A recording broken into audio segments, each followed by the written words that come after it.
Today we're going to learn about rhythm. Now, there are many different ways we can learn about rhythm, and there are many different techniques for different students. One technique is not necessarily better than another. The important thing is that you all must learn the rhythm today. Have fun! This is a visual technique that some students find very helpful. In this technique, the student will use a bulletin board and look at notes already written on the board and remember what the teacher explained in class about using numbers to write out the rhythm to understand what's going on and what these notes mean.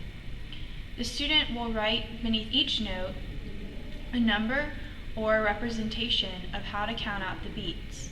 This is a great technique for visual learners because they can see what they are thinking about. Good job! Thank you. I think this technique really helped me because I had to recall what my teacher said and put it into practice on the board, and now that I see it and can say it, when I see music, I'll be able to hear it and see it in my brain like I saw it on the board. This student did not find this technique very helpful. She was rather confused by the technique because she's not necessarily a visual learner. She's more of a kinesthetic, tactile, and auditory learner. This student will learn rhythm by clapping the rhythm.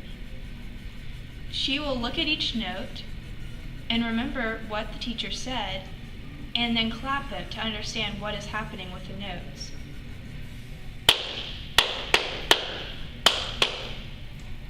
Good job! Great! I'm so glad you got it. This is great because I just don't understand it when I just look at it. I like to put it into practice. I learn more by doing. This student found it helpful to not only use a visual technique, but also use an auditory and speaking technique by speaking the rhythm and using movement to remember how to perform that she has mastered the technique of knowing this rhythm. 1, 2, 3, 4. This technique really helped me because not only did I get to see what I wrote and see the rhythm, but by saying it and conducting it, I got to solidify it even more because the beats that I wrote down, like the 1 and 2, came exactly on my conducting pattern, which really helped me out. Now, we will learn how to use this rhythm using fractions. This is a quarter note. A quarter note can be represented by the fraction 1/4 or a fourth of a pizza. Everyone loves pizza. This is an eighth note. An eighth note can be represented by 1/8 fraction or an eighth of a pizza.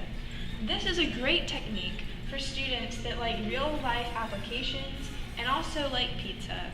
They will be so intrigued by this lesson and they will take away so much from this.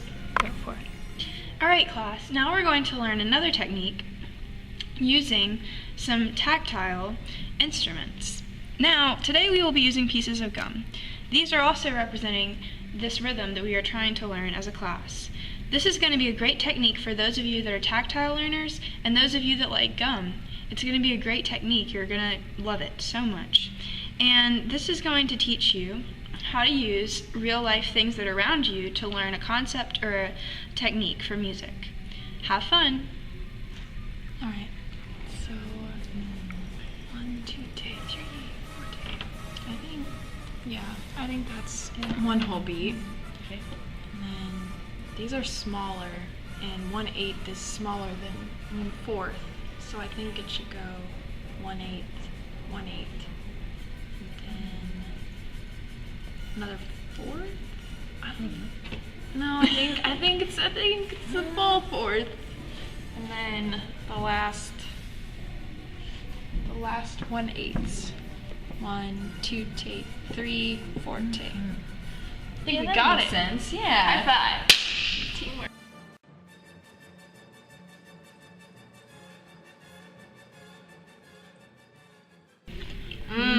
Rhythm's tasty. Mm-hmm.